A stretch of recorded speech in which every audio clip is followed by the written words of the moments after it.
Oke, silakan Trisna. Apa suara Silakan. saya terdengar jelas? Sip. Oke. Ya, sip. Baik, selamat sore saya ucapkan kepada para peserta, kedengaran jelas. Terima kolega kasih. senior, dokter hewan senior, ada Dr. Suharsono, Prof. Iwan, Dr. Tito, dan Selamat sore. yang tidak saya sebutkan bisa satu persatu. Baik, saya ucapkan selamat bergabung pada acara Zoom kita pada hari ini untuk membahas isu yang sedang panas ya, Prof ya. Iya. Jadi 3 tahun ini virus kayaknya lagi trending ya, Prof ya. Iya. Dari ASF, COVID, dan sekarang terakhir lagi panas yaitu PMK ya. Baik, sedikit saya bacakan biografi dari Prof. Ngurah Mardika. Prof. Ngurah Mardika merupakan guru besar bidang virologi di Fakultas Kedokteran Hewan Universitas Udayana, di mana beliau menamatkan dokter hewan pada tahun 1987 dan meraih gelar PhD virologi di Giessen University pada tahun 1995.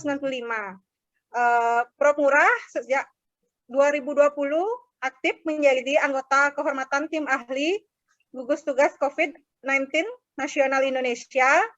Beliau melakukan penelitian di berbagai penyakit menular hewan dan manusia dan memiliki minat tambahan dalam keanekaragaman hayati laut. Beliau juga aktif mengedukasi dan mengadvokasi pemerintah serta masyarakat umum dalam menangani berbagai wabah virus di Indonesia. Baik, untuk mempersingkat waktu, saya persilakan Prof. Mahardika untuk memaparkan virus PMK. Silakan, Prof. Ya, terima kasih Trisna. Selamat siang warga Dumai, Dunia Maya.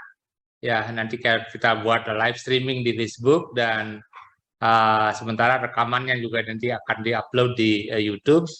Sekali lagi ini saya sadar betul bahwa dunia sekarang ini bukan lagi dunia ilmiah yang terbatas pada publikasi, paper maupun seminar atau lokakarya ilmiah itu, tetapi juga justru yang semakin lebar atau semakin banyak mendapat porsi adalah media sosial. Nah itu jadi dengan itu saya mencoba, salah satu adalah memang barangkali adalah darah saya ya, darah atau sifat saya yang selalu gerah ya dengan apa yang terjadi di sekitar kita ya, termasuk respon pemerintah, respon masyarakat terhadap penyakit mulut dan kuku yang sedang mewabah sekarang. Karena itu saya mengambil inisiatif ini bersama tim saya di Lab Biomedik dan Biologi Molekuler Kedokteran Hewan Universitas Udayana untuk menginisiasi ya semacam obrolan ringan tentang penyakit mulut dan kuku itu sebagai ilmiah populer ya. Kalau nanti diperlukan kita diskusi secara ilmiah, siap, saya siap juga. Tapi ini adalah ranahnya ilmiah populer yang barangkali bahasa Bali halusnya adalah what can be done, apa yang bisa kita lakukan, apa yang bisa masyarakat lakukan di tingkat rumah tangga, di tingkat peternakan, yang prinsip-prinsip sederhana yang bisa mengurangi dampak daripada penyakit mulut kuku. Ya, saya kira itu sebagai pendahuluan saya. Mohon izin, saya akan sharing. Jadi maaf.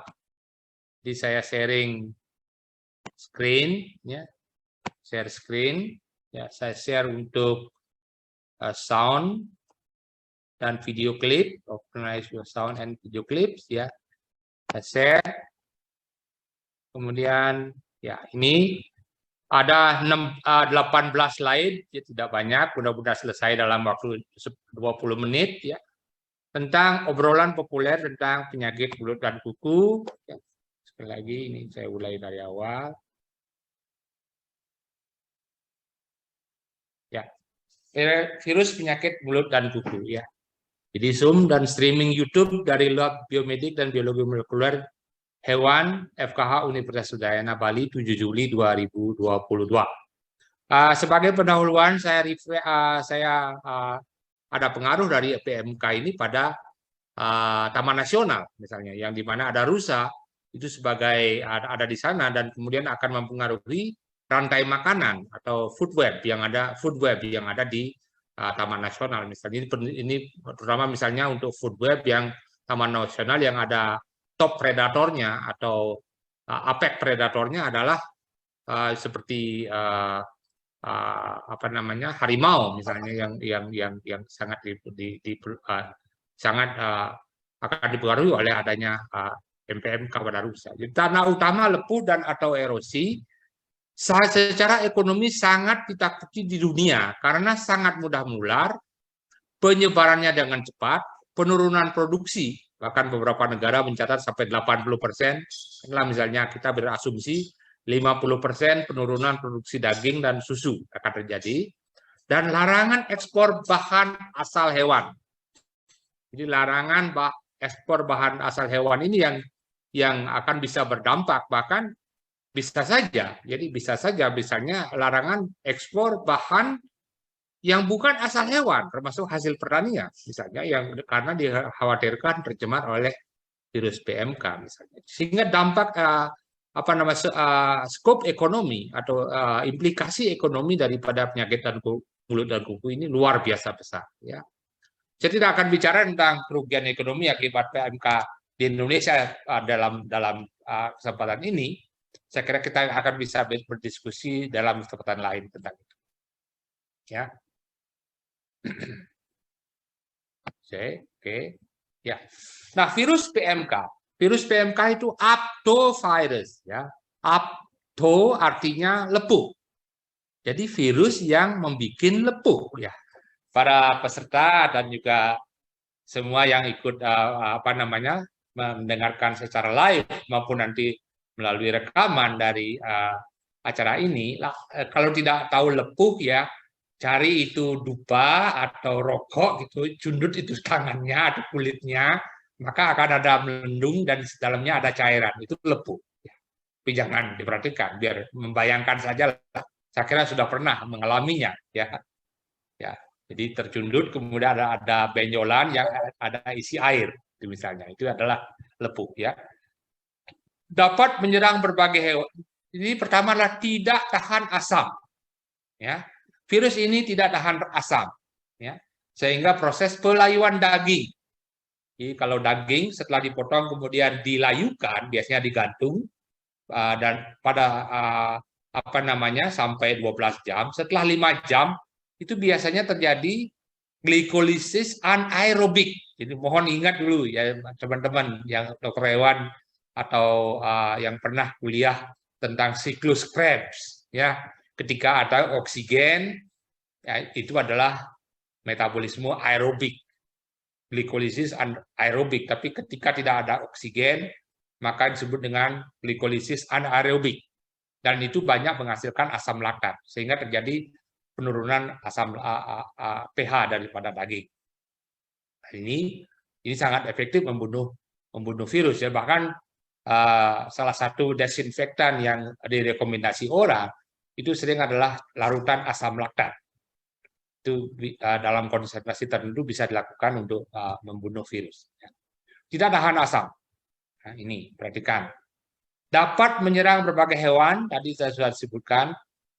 Organ yang paling disukai adalah kulit, ya, yang disebut dengan epitel squamous kompleks, ya. Kulit itu untuk perhatikan bahwa yang disebut epitel itu dari kulit, kemudian telinga, kemudian hidung, kemudian teraca kaki, kemudian sampai di tenggorokan, di esofagus atau tenggorokan, kerongkongan tenggorokan, sampai ke rumen, itu termasuk adalah epitel squamous kompleks, organ yang paling disukai. Sehingga lepuh ada di mana-mana, ya, semua kulit bisa ada lepuh, ya, sampai puting susu misalnya bisa terjadi, teracak di mana-mana ada bisa terjadi, ya. Tidak tahan lama di lingkungan jika dibungkus lendir atau protein, misalnya dalam saliva atau air liur itu terbungkus protein, kemudian mungkin darah, ya, terbungkus protein, kemudian kotoran itu juga terbungkus banyak protein, itu bisa tahan beberapa hari sampai beberapa minggu. Ya. Nah, virus dalam udara nafas, aerosol dalam lingkungan lembab. Perhatikan, jadi aerosol dalam lingkungan lembab. Nah, ini yang kelemahan kita di Indonesia. Kita adalah negara yang mempunyai kelembaban yang tinggi, selalu di atas 80%.